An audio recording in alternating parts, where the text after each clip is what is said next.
Tiens, à propos, j'ai été enfant de chœur. J'étais enfant de chœur parce que mon père, qui était anticlérical, m'a dit, il te faut faire comme les camarades de ta classe. Eux, ils sont enfants de chœur, il te faut y aller. Je suis resté, j'ai fait une quinzaine de jours. Puis je me plais à dire que j'ai été limogé.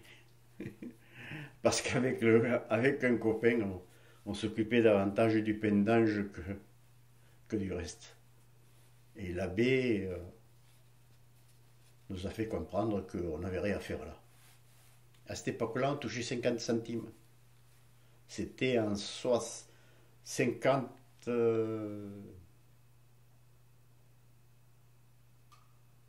56, 56, 57. Ouais. Ah, c'était un bon curé, c'était un pète sec. Il faisait le catoche. Catoche, j'étais obligé d'y aller. La communion, je l'ai faite. J'allais à la messe aussi. Ma mère m'imposait d'aller à la messe. Jusqu'au jour où mon père a dit faudrait peut-être maintenant le lâcher. S'il y va pour faire le con, c'est pas la peine. Donc après, bon, il m'arrive d'y aller pour les enterrements, etc. J'ai beaucoup de respect pour ce qui s'y passe. Mais bon, je ne suis pas croyant. Moi, le jour où je partirai, ça se passera pas à l'église. C'est tout. Mais ça n'empêche pas de respecter la religion. Toutes les religions. Chacun est libre de penser. À partir du moment où ça ne dérange pas le voisin. Voilà. À des moments, moi, si on vient me chatouiller sur ce que je pense, à ce moment-là, je me permettrai de chatouiller moi aussi. Mais ça fait partie de la règle, c'est la règle du jeu. Fais ce que tu veux, pense ce que tu veux, mais si moi je pense pas comme toi, tu n'as pas à m'imposer quelque chose et moi je n'ai pas à t'imposer quelque chose.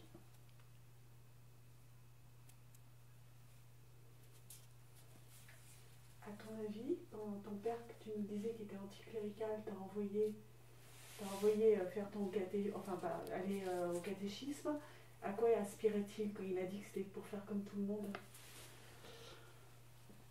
Alors, j'ai pensé souvent. De toute façon, lui, il était fils de paysan.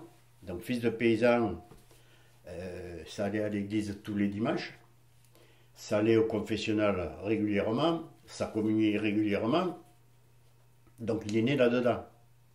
Après, quand il a fait ses études et qu'il a poursuivi ses études, quand il était à Clermont, à Amélie-Gasquet, là-haut, au lycée, certainement qu'il a vu autre chose. Donc, il était anticlérical, c'est sûr, puisqu'on était quand il a débuté, on était dans un village où il y avait deux écoles, l'école publique et l'école privée. Et je sais que nous, de l'école publique, on allait jeter des pierres sur les enfants de l'école privée, à la sortie de leur école. Mais, le dimanche, on jouait ensemble. Donc, quand il m'a dit qu'il faut y aller, c'était par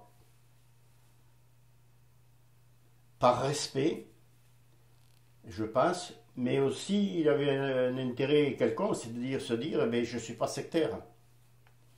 Ça ne me convient pas, mais, parce que peut-être qu'on lui avait fait le reproche. On avait dû lui dire, attends, toi t'es anti-curaillon, tu... Il a pu répondre, mais mon fils il va au catéchisme. Et ma fille va au catéchisme. J'y suis allé, j'ai appris des choses intéressantes. J'ai appris par contre, on m'a montré des images où les communistes tuaient des Vietnamiens. Il y avait une image qui me trotte encore dans la tête où on voyait les Vietnamiens se cacher sous leur maison et puis les communistes avec les grands fusils qui leur tiraient dessus, quoi. Et j'ai gardé cette image. Et quand j'ai fait mon voyage en Russie, j'y ai pensé à tout ça. Et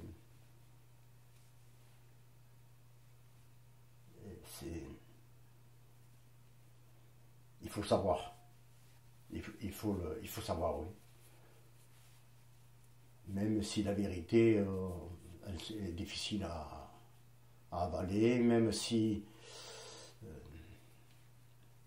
c'est pas forcément vrai, c'est pas forcément faux. Il y a le doute. Là aussi, il y a le doute. C'est assez rigolo. En somme. Sans trop. Mais là, je suis un peu perdu. Là. Je me perds. Je suis dans mes idées et ça ressort. S'il y avait des images qui pouvaient sortir, remonter au-dessus de la tête,